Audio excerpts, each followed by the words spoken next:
I'm Haley Bernier, and I did interagency collaboration, and I've done this video about 8 times.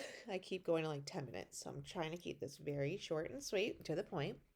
So, right now it's under promising on the sheet. However, there's lots of research being done for interagency collaboration, and I took a quote from the NTACT site saying well-developed partnerships for planning and service delivery give the greatest benefit to youth and their families. I truly believe that. I believe to all youth from early intervention and especially during the transition planning. Unfortunately, as a teacher right now with my elementary students, um, they're not getting a lot of support and don't have a lot of agencies able to help them. I'm very, very happy to learn more about high school students and how interagency collaboration is part of IEP transition planning. So, real quick, some agencies that are under this, you'd think of like social security offices to help students and individuals, post-secondary with supplemental income, and career centers that could help with things like mock interviews or resume support, and assessing students to see where their strengths are. And that's key with interagency collaboration is they start supporting the student in high school and post-secondary, so that's very, very essential. And so there's some laws put into place to support having interagency collaboration during transition planning. So the Rehabilitation Act of 1973, Title IV of the Workplace Innovation and Opportunity Act, or known as the WIOA 2014.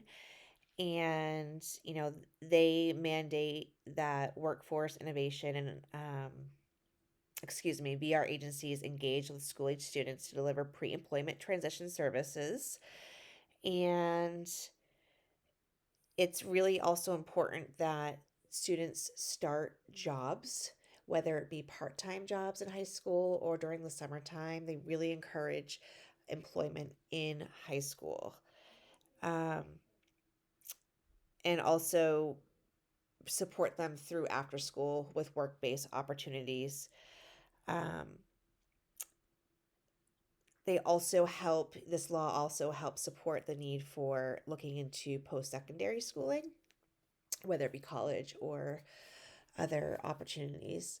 And then the IDEA 2004, the Individuals with Disability Act, states that public schools are to coordinate with outside agencies when completing the IEP transition planning.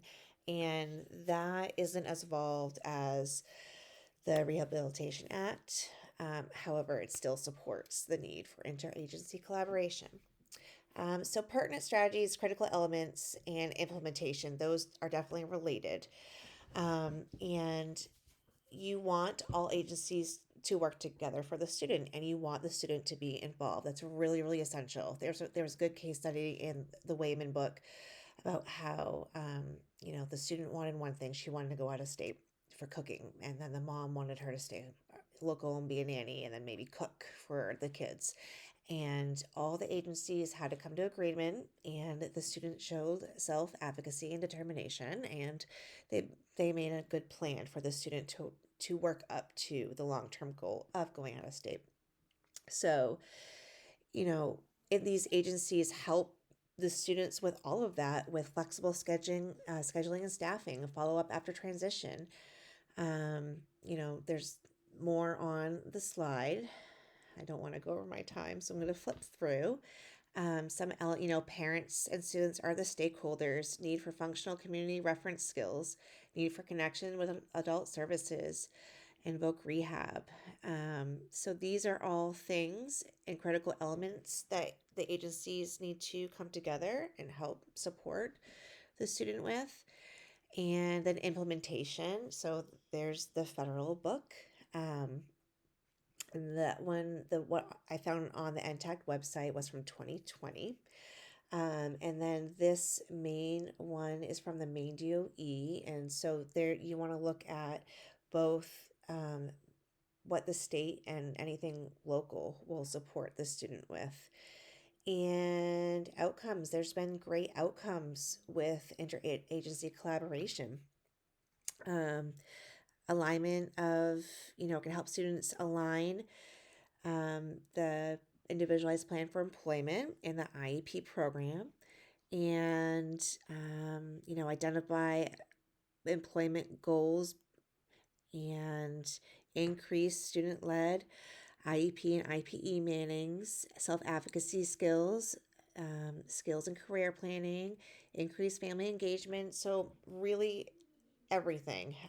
Everyone works together to give the student a supportive plan, and sh- the student sharing what they want and looking at strengths and obviously needs, and everyone coming together to help make a plan. And also something that's really, really important that I haven't touched upon but I kept reading about was like progress monitoring and touching base constantly, always following up, because if something's not working, um, you can try something new, or this or opposite. If something's going really, really well and you thought that it would take longer, adjusting the plan to suit the student.